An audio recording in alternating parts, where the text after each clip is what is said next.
कहानी के शुरू में हम एक झील को देखते हैं जो सूख चुकी थी। उसके आसपास की मिट्टी भी काली थी और इर्द गिर्द मरे हुए जानवरों के कंकाल भी पड़े थे। उसके दरमियान में एक सूखा पेड़ था जो दिखने में काफी डरावना था। इसके बाद सीन एक फैमिली पर शिफ्ट होता है जो इस झील से थोड़ी दूरी पर अपने नए घर में शिफ्ट हुए थे। जेस अपने 2 बच्चों के साथ इस नए घर में आई थी। उसकी फैमिली में उसकी बेटी और एक छोटा बेटा ओविन था। उनके साथ एक डॉग भी था जो हमेशा उनके साथ ही रहा करता था। डॉग और ओविन की काफी अच्छी दोस्ती थी। यहाँ पर हमें जेस के बारे में कुछ बातों का भी पता चलता है। जेस पहले नशा करती थी और अपनी फैमिली पर जरा ध्यान नहीं देती थी, इसीलिए उसके दोनों बच्चे उसके हस्बैंड अपने डैड के ज्यादा करीब थे। जेस अपने बच्चों से अलग हो चुकी थी मगर अब उसने अपने बच्चों की कस्टडी खुद लेनी थी। जेस अब बिल्कुल ठीक थी। बाहर जेस का बेटा अपने डॉग के साथ खेल रहा होता है, तभी उसे एक शरारत सूझती है। वो छत पर चढ़कर छलांग लगा देता है जिससे जेस काफी डर गई थी। वो अपने बेटे ओविन को मना करती है क्योंकि वो नहीं चाहती थी कि किसी भी लापरवाही की वजह से उसके बच्चे उससे अलग हो जाएं। ओविन जेस से अब माफी भी मांगता है। जब ये अंदर जा रहे थे तभी हम डॉग को देखते हैं जो खड़ा जंगल की तरफ देख रहा था।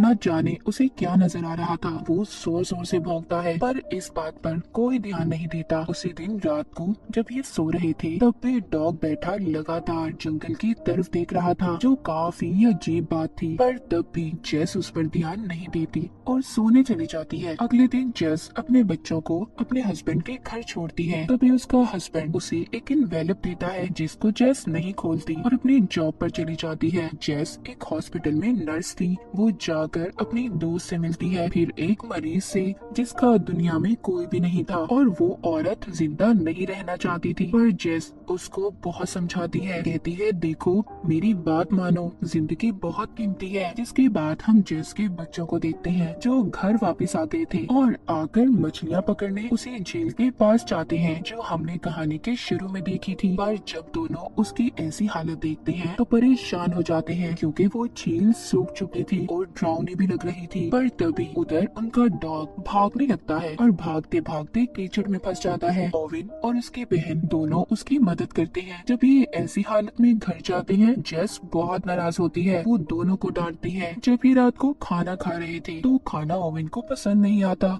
जेस उसे कहती है बेटा प्लीज आज ये खा लो, कल मैं तुम्हें तुम्हारी पसंद का खाना दूंगी। अगली सुबह ये देखते हैं ओविन का डॉग जंगल की तरफ देखकर बहुत भौंक रहा था। इस बार तो भागकर वो जंगल में चला जाता है। ओविन भी उसके पीछे भागता है पर जंगल में एक लगी फेंस बाढ़ की वजह से रुक जाता है और उधर ही रुककर वापस से दोबारा अपने घर आ गया था। बैठकर अपने डॉग का इंतजार करने लगता है। वो अपनी मॉम से कहता है प्लीज आप जाएं उसे ढूंढें, पर जेस कहती है इंतजार करो वो खुद ही आ जाएगा सुबह तक। अगली सुबह जब जेस अपनी जॉब से वापस आती है तो उसे पता चलता है कि ओविन घर पर नहीं था। वो अपने डॉग को ढूंढने निकल गया था। ये अपने बेटे को ढूंढकर वापस लाती है और उसे समझाती है कि बेटा क्यों ऐसे कर रहे हो, वो वापस आ जाएगा। रात को ओविन को अपना डॉग अपने घर के बाहर नजर आता है। ये सबको बता देता है। जेस भी उसके पीछे जाती है पर ओविन का डॉग कुछ अजीब था। उसकी आंखें भी पीली हो गई थी जो दिखने में काफी डरावनी थी। देखते ही देखते डॉग ओविन पर हमला कर देता है, उसकी टांग पर काट लेता है। जब जेस उसे छुड़वाने की कोशिश करती है तो वो डॉग ओविन की गले पर भी काट लेता है जिससे अब ओविन काफी जख्मी हो गया था और बहुत खून भी निकल रहा था। जेस उसको हॉस्पिटल लेकर जाती है। डॉक्टर उसका ऑपरेशन करते हैं। उधर जेस का हस्बैंड भी आ गया था जो उस पर बहुत गुस्सा करता है, बहुत चिल्लाता है, कहता है तुम्हारी वजह से ये सब कुछ हुआ है। जेस कहती है याद करो वो डॉग तुमने ही ओविन को दिया था। खैर ऑपरेशन के बाद ओविन की हालत बेहतर हो गई थी, उसको होश आ जाता है तो जेस उसको खाना खिलाती है पर ओविन को खाना पसंद नहीं आ रहा था। उसका जायका उसे अच्छा नहीं लग रहा था।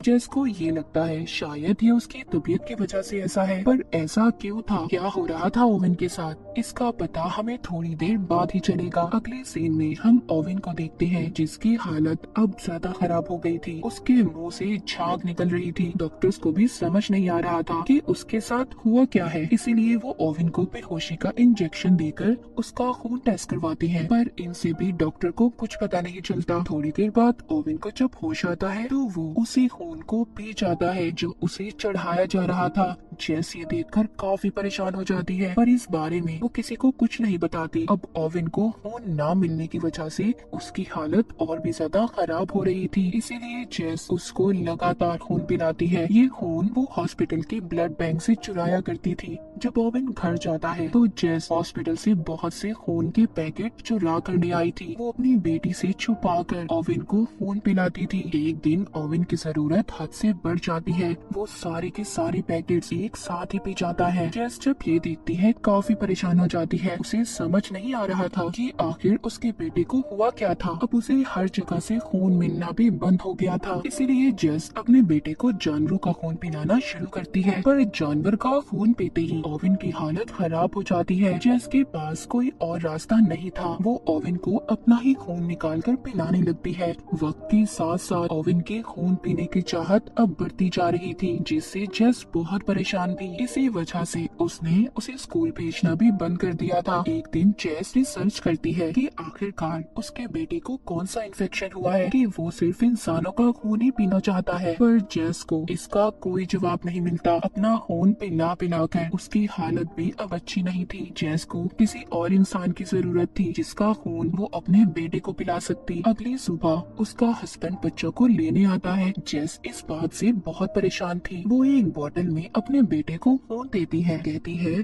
बेटा अपना ख्याल रखना और किसी को भी इस बारे में कुछ पता नहीं चलना चाहिए। फिर ये हॉस्पिटल जाती है। वहाँ पर फिर से उस मरीज औरत ने अपनी जान लेने की कोशिश की थी, लेकिन डॉक्टर उसे बचा लेते हैं। जेस को यहाँ पर आइडिया आता है। वो उस औरत का कई बार खून निकालने की कोशिश करती है, पर कामयाब नहीं हो पाती। अगले दिन उस औरत को हॉस्पिटल वाले जाने का बोलते हैं, क्योंकि वो अब बिल्कुल ठीक हो चुकी थी। उसके पास जेस आती है और उसको घर छोड़ने के बहाने अपनी गाड़ी में बिठा लेती है। वो औरत कहती है तुम्हारी वजह से जेस मुझे जिंदगी की समझ आई कि कितनी कीमती होती है। पर वो बेचारी ये बात नहीं जानती थी कि जेस ही उसकी अब जान लेना चाहती थी। जेस उस औरत को बेहोश करके अपने घर की बेसमेंट में बांधकर बंद कर देती है और खून निकालने लगती है। जब उस औरत को होश आता है, जेस उससे कहती है प्लीज मुझे माफ कर दे, ये मेरी मजबूरी है वरना मेरा बेटा मर जाएगा। जेस अपने बेटे के साथ अब काफी वक्त गुजारती थी। उसे स्कूल भी नहीं भेजती थी। जेस की बेटी को सब कुछ पता था, पर फिर भी वो अपनी मॉम को कुछ नहीं कहती। एक दिन वो बेसमेंट को देखती है जहाँ पर ताला लगा हुआ था, इसीलिए जब जेस घर पर नहीं होती तो उसकी बेटी खिड़की से बेसमेंट के अंदर जाती है,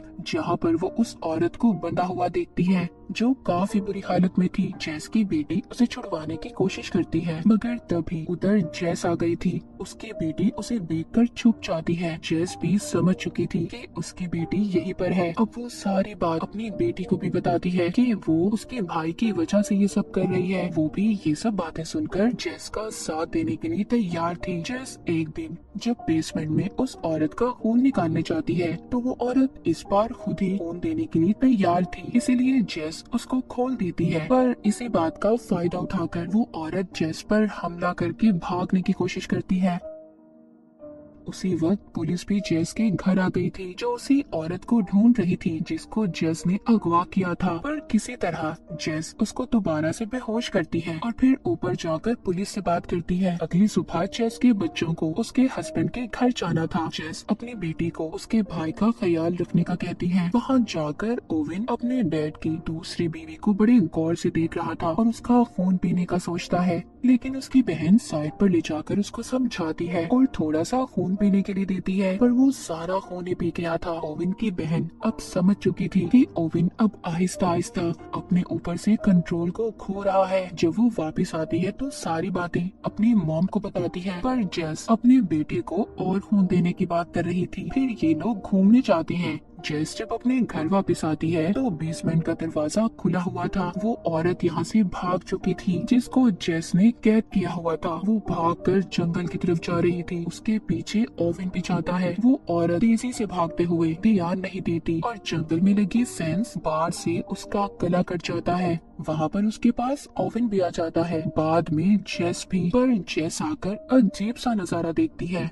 ओवन उस औरत का खून पी रहा था, जो काफी डरावना था। जेस सबसे पहले उस औरत की लाश को छुपाती है। अगली सुबह जेस फिर से ओवन को अपना खून देती है, पर अब वो इस हालत में नहीं थी कि अपने बेटे को और अपना खून पिला पाती। लेकिन ओवन बार बार खून मांग रहा था। तभी उसके घर पर जेस का हस्बैंड आता है, जो साथ एक ऑफिसर को लाया था, क्योंकि उसका कहना था कि जेस उनके बेटे को स्कूल नहीं भेज रही। दूसरी तरफ हम जेस की बेटी को देखते हैं, जो उसी झील के पास जो पेड़ था उसकी तरफ देख रही थी। वो जब उस पेड़ के पास जाती है तो उसे कुछ अजीब चीजें नजर आती हैं। वो वापस आकर जेस को बताने की कोशिश करती है, पर जेस का हस्बैंड उसे बात नहीं करने देता और गवर्नमेंट ऑफिसर की मदद से दोनों बच्चों को अपने साथ ले जाता है। उनके जाने के बाद जेस फिर से अपना खून निकालने की कोशिश करती है, ताकि वो अपने बेटे को खून पिला सके। उधर जेस के हस्बैंड के घर पर ओवन अपने डैड की दूसरी वाइफ के बेटे का खून पीने की कोशिश कर रहा था। उसकी बहन आकर उसे रोकती है, जिसके बाद वो उसे उसी जंगल में ले जाती है। वो उसको बताती है कि मैंने उस सूखे पेड़ के अंदर कुछ देखा है। वो कहती है कि मैं उस पेड़ को चलाने वाली हूँ ताकि मैं तुम्हें बचा सकूं। पर ये बात सुनते ही ओवन उस पर हमला कर देता है। ओवन की आंखें भी उसके डॉग की तरह ही पीली हो गई थी। उसके चेहरे पर उसकी नसें नजर आ रही थी। ओवन का ये रूप देखकर उसकी बहन डर जाती है और भागने की कोशिश करती है। दूसरी तरफ उनके डैड उन्हें ढूंढते हुए जेस के पास जाते हैं। उन्हें लग रहा था कि शायद उनके बच्चे जेस के पास हों, जबकि वो वहाँ पर नहीं थे। जेस भी अपने बच्चों के बारे में सुनकर काफी डर जाती है। तभी उसे याद आता है कि उसकी बेटी ने उसे सूखे पेड़ के बारे में बताया था। ये फौरन वहाँ पर जाती है। वहाँ जाकर तो अजीब ही नजारा था। देखती है कि ओवन बिल्कुल भी अपने कंट्रोल में नहीं था। वो अपनी ही बहन का खून पीने की कोशिश कर रहा था। जेस आकर ओवन को समझाती है, पर उसकी बेटी कहती है, मॉम ये हमारा ओवन नहीं है। ओवन बिल्कुल एक शैतान में बदल चुका था। जेस उसको वहीं उसी मिट्टी में दबाकर मार देती है। ये काफी दुखी सीन था। जिस बेटे के लिए जेस इतना कुछ कर रही थी, अब उसे ही मारना पड़ता है। ओवन मर चुका था। जेस अपनी बेटी को कहती है कि इस बारे में वो किसी को कुछ नहीं बताए। सबको ओवन की मौत का हादसा बताती है, पर उसके बेटे की मौत की वजह से उसकी बेटी की कस्टडी भी उससे छीन ली गई थी। जाते हुए उसकी बेटी कहती है, जो कुछ भी किया बिल्कुल ठीक किया मॉम आपने। जेस को देखते हैं, जो उस पेड़ को आग लगा देती है और फिर एक डॉग के साथ ऐसे खेलती है जैसे ओवन अपने डॉग के साथ खेलता था। वो डॉग भी खेलते खेलते जंगल की तरफ देखकर भागने लगता है। अगर बात करें उस पेड़ की, तो उसमें कोई ऐसा क्रिएचर था जिसने पहले ओवन के डॉग के अंदर वायरस को डाला और डॉग के काटने से ओवन के अंदर वो वायरस गया। पर इन सब में जेस ने अपने बच्चों को खो दिया था। जेस ने भी जो उस औरत के साथ किया वो गलत था, पर एक माँ होने की वजह से वो तो बस अपने बेटे को बचाना चाहती थी, जिसको आखिर में उसे खुद ही मारना पड़ा सबको बचाने के लिए। और इसी सैड एंडिंग के साथ ये कहानी यहीं पर खत्म हो जाती।